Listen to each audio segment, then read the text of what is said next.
বর্তমানের কবি আমি ভাই, ভবিষ্যতের নই নবী। কবি ও অকবি যাহা বলো মোরে, মুখ বুঝে তাই শৈশবই।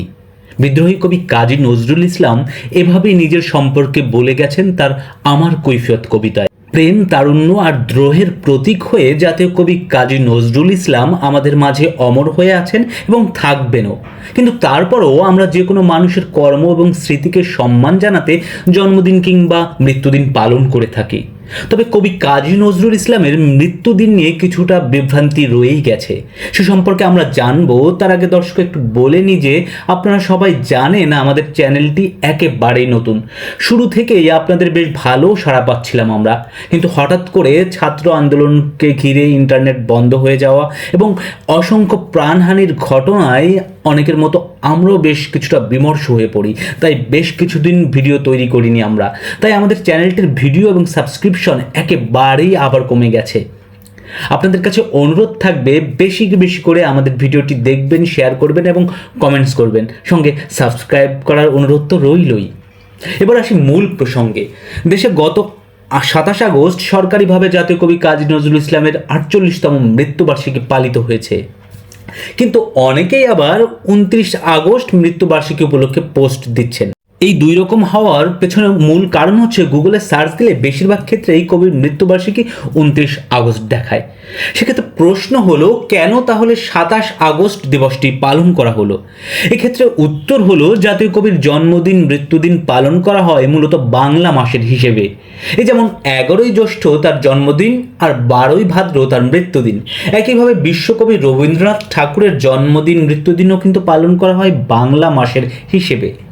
এখন প্রশ্ন হলো, 1976 সালের 29 আগস্ট কাজী নজরুল ইসলাম যখন ঢাকায় মারা যান, সেদিন তো বাংলা তারিখ ছিল 12ই ভাদ্র। কিন্তু এখন কিভাবে দুদিন এগিয়ে 12ই ভাদ্র দিনটি 27 আগস্টে চলে এলো? এবার মূল বিষয়টি একটু খোলাসা করা যাক। দর্শক, আমরা তো সবাই জানি যে আধুনিক জ্ঞান বিজ্ঞানের প্রসারের সাথে সাথে সনাতন পদ্ধতির ক্যালেন্ডার বিভিন্ন সময় বিলোপ হয়েছে এবং এটি খুবই সাধারণ একটি ঘটনা। বাংলা দিনপঞ্জিকাও কিন্তু ইতিহাসের বিভিন্ন সময়ে নানা সংস্কারের ভেতর দিয়ে গেছে। ঋতু বিভ্রাট সহ বেশ কিছু আর্থসামাজিক দিক বিবেচনায় বাংলা দিনপঞ্জিকায় বিভিন্ন সময়ে সংস্কার আনা হয়েছে। 1963 সালে বাংলা একাডেমি ডক্টর মোহাম্মদ শহীদুল্লাহর নেতৃত্বে একটি দিনপঞ্জি সংস্কার কমিটি গঠন করে। 1966 সালের 17ই ফেব্রুয়ারি ডক্টর মোহাম্মদ শহীদুল্লাহর কমিটি ভারতের বিজ্ঞানী ডক্টর মেঘনাথ সাহার নেতৃত্বাধীন একটি কমিটির 1954 সালে দেওয়া মূল্যায়নের সাথে সামঞ্জস্যপূর্ণ কয়েকটি প্রস্তাব বাংলা একাডেমির কাছে পেশ করেন। সেই প্রস্তাবগুলো হচ্ছে, বছরের প্রথম 5 মাস অর্থাৎ বৈশাখ থেকে ভাদ্র হবে 31 দিনের, বাকি মাসগুলো অর্থাৎ আশ্বিন থেকে চৈত্র হবে 30 দিনের, প্রতি 4 বছর পর পর লিপ ইয়ার অর্থাৎ ফাল্গুন মাসে অতিরিক্ত একটি দিন যোগ হবে, তা হবে 31 দিনের। পরবর্তীতে 1996 সালে ডক্টর মোহাম্মদ শহীদুল্লাহর ছেলে ও ভাষা আন্দোলনের অন্যতম সংগঠক মোহাম্মদ তকিউল্লাহ আগের দিনপঞ্জির লিপ ইয়ার্সের সংক্রান্ত দুর্বলতা সমাধান করে নতুন একটি দিনপঞ্জিকার সুপারিশ করেন। সেখানে তিনি সুপারিশ করেন, প্রতি বছর বাংলা সনের প্রথম দিন অর্থাৎ 1 বৈশাখ হবে গ্রেগরিয়ান ক্যালেন্ডারের তারিখ অনুযায়ী 14 এপ্রিল।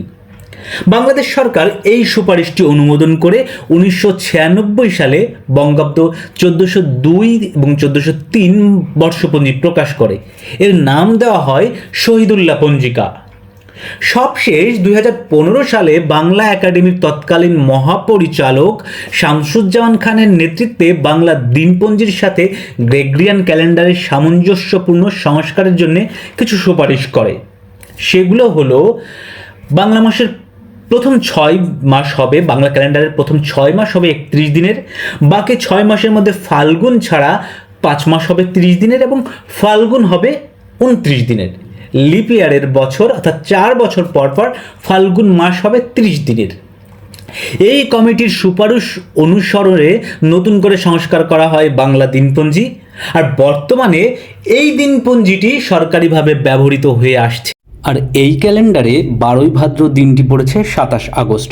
তাই কবি কাজী নজরুল ইসলামের মৃত্যুবার্ষিকীটি 29 আগস্ট পালিত না হয়ে সরকারিভাবে 27 আগস্ট পালিত হয়।